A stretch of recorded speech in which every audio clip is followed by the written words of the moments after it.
Preface. At the end of his review of my first book, Code and Other Laws of Cyberspace, David Pogue, a brilliant writer and author of countless technical and computer-related texts, wrote this: "Unlike actual law, Internet software has no capacity to punish. It doesn't affect people who aren't online, and only a tiny minority of the world population is. And if you don't like the Internet system, you can always flip off the modem." Pogue was sceptical of the core argument of the book, that software or code functioned as a kind of law, and his review suggested the happy thought that if life in cyberspace got bad, we could always drizzle, drazzle, druzzle, drone-like, simply flip a switch and be back home. Turn off the modem, unplug the computer, and any troubles that exist in that space wouldn't affect us anymore. Pogue might have been right in 1999, I'm sceptical, but maybe.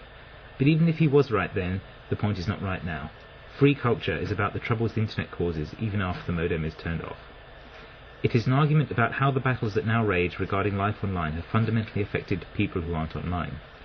There is no switch that will insulate us from the Internet's effect. But unlike code, the argument here is not much about the Internet itself.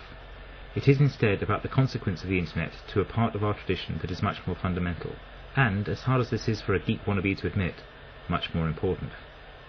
That tradition is the way our culture gets made. As I explain in the pages that follow, we come from a tradition of free culture. Not free as in free beer, to borrow a phrase from the founder of the free software movement, but free as in free speech, free markets, free trade, free enterprise, free will, and free elections. A free culture supports and protects creators and innovators.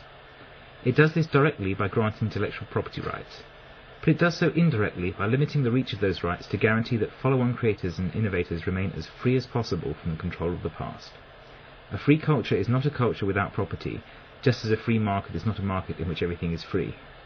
The opposite of a free culture is a permission culture, a culture in which creators get to create only with the permission of the powerful, or of creators from the past. If we understood this change, I believe we would resist it.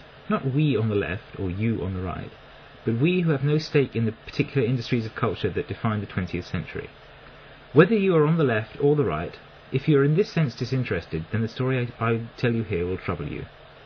For the changes I describe affect values that both sides of our political culture deem fundamental. We saw a glimpse of this bipartisan outrage in the early summer of 2003.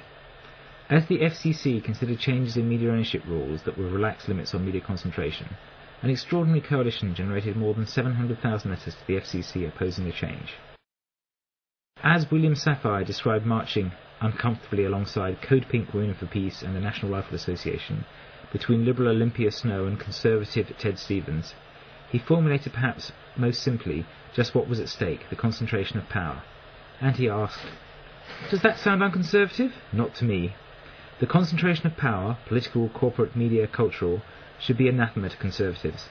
The diffusion of power through local control, thereby encouraging individual participation, is the essence of federalism and the greatest expression of democracy."